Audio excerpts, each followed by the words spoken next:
Bismillahirrahmanirrahim. Nabi Khidir alaihissalam adalah rekan seperjuangan Nabi Ibrahim alaihissalam saat berdakwah kepada Namrud di Babilonia.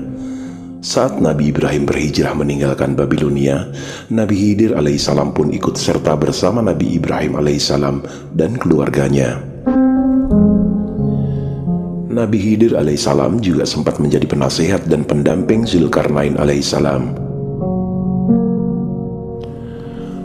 Dari berbagai pendapat soal genealogi Khidir alaihissalam, yang paling kuat dan mayoritas adalah beliau keturunan Nuh alaihissalam, hidup sejaman dengan Zulkarnain alaihissalam dan Ibrahim alaihissalam pada era Mesopotamia kuno.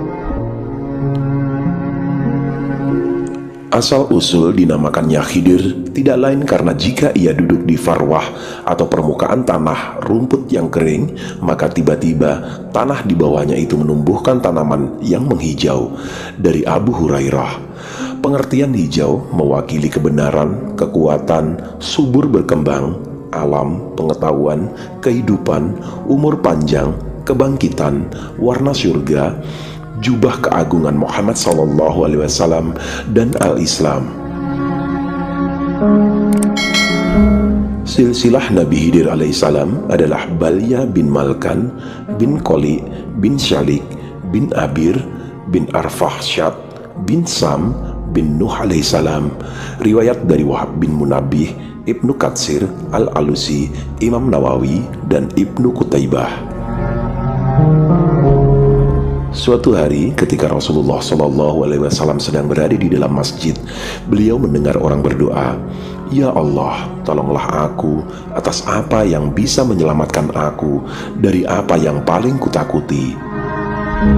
Lalu Rasulullah SAW bersabda, "Mengapa orang itu tidak menyertakan pasangan doanya yang seperti ini?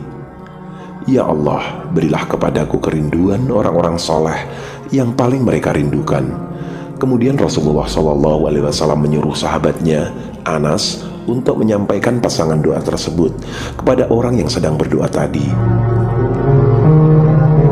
Setelah Anas menyampaikan kepada orang tersebut perihal pasangan doa dari Rasulullah SAW, maka orang itu berkata, "Ya Anas, katakan kepada Rasulullah SAW bahwa Allah SWT telah memberi kelebihan karunia kepadanya di atas para nabi, seperti kelebihan kepada umatnya di atas umat para nabi lain, seperti kelebihan bulan Ramadan atas bulan-bulan lainnya, dan memberi kelebihan hari Jumat atas hari-hari yang lain."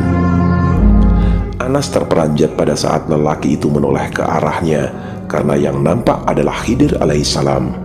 Lalu orang itu berdoa, "Ya Allah, jadikanlah aku termasuk golongan umat yang dimuliakan ini." Riwayat dari Ibnu Adi dalam Al-Kamil, Tabrani dalam Al-Awsat, Ibnu Askir dalam Tarik Damasik, dan Ibnu Abi Dunya dari Anas. Riwayat Hakim dalam Al-Mustadrak.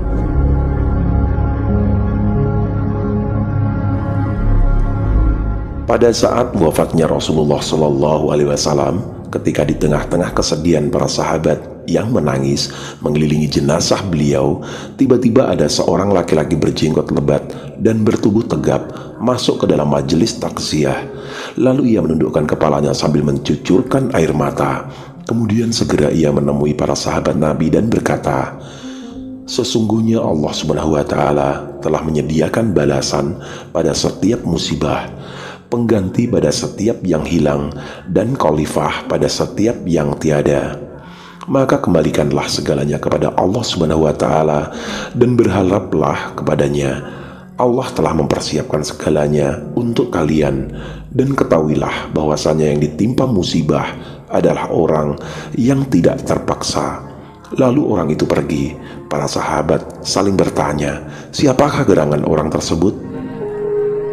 Tetapi Abu Bakar segera menjawab, "Dia adalah Khidir alaihissalam, saudara Rasulullah SAW."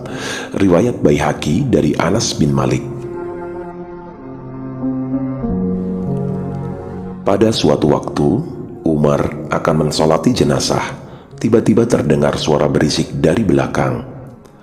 "Tunggu saya, wahai Umar." Maka Umar menunggu dia hingga dia masuk ke dalam saf, dan Umar pun mulai bertakbir. Setelah sholat, Umar mendoakan jenazah tersebut, "Ya Allah, jika Engkau mengazabnya, berarti dia durhaka kepadamu. Tapi jika Engkau mengampuni dia, maka sesungguhnya dia sangat membutuhkan rahmat-Mu, ya Allah." Setelah jenazah dimakamkan, seorang laki-laki memperbaiki tanah kuburannya sambil berkata, "Beruntunglah kamu, wahai penghuni kubur, jika kamu tidak menjadi orang yang mengaku, menyimpan, atau menentukan." Umar kemudian menyuruh orang memanggilkan orang tersebut. "Bawalah orang itu kemari, akan kutanyakan tentang sholatnya dan pembicaraan itu." Maka seorang laki-laki pergi mencarinya, tetapi orang itu sudah tidak ada, kecuali hanya bekas telapak kakinya di tanah yang sebesar kira-kira 1 hasta. Lalu Umar berkata lagi, "Demi Allah Subhanahu wa Ta'ala, dia itu Khidir yang pernah diceritakan oleh Rasulullah SAW kepadaku." Riwayat dari Muhammad bin Munkadir.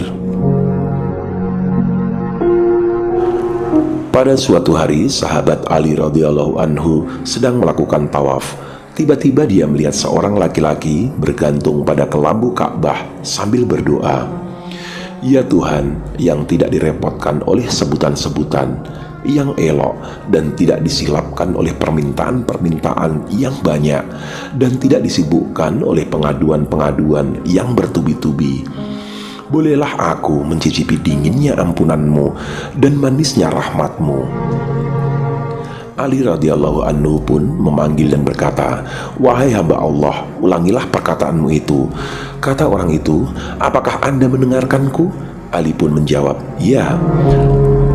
Lalu orang itu berkata lagi, "Demi Khidir yang jiwanya berada di dalam genggamannya, siapa-siapa orang yang mengucapkan doa itu pada setiap selesai sholat fardu, maka pasti ia akan mendapatkan ampunan dosa-dosanya dari Allah Subhanahu wa Ta'ala, sekalipun dosa-dosanya itu laksana bilangan pasir dan seperti butiran-butiran air hujan atau bagaikan banyaknya daun-daun pepohonan." Riwayat dari Al-Khatib dalam Tarikh Baghdad, dari Sufyan Ats-Tsauri, dari Abdullah bin Mahraj, dari Yazid bin Asam, dari Ali bin Abi Thalib.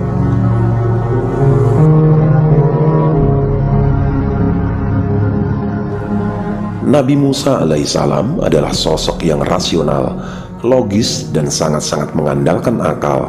Pada suatu ketika dia menyombongkan diri. Dia berkata, "Saya ini orang paling suci dan paling cerdas di dunia ini." Lalu Allah Subhanahu wa Ta'ala menegurnya dengan mengirimkan hamba Allah, yaitu Nabi Khidir alaihissalam, sosok yang kecerdasannya melampaui Nabi Musa atas izin Allah Subhanahu wa Ta'ala.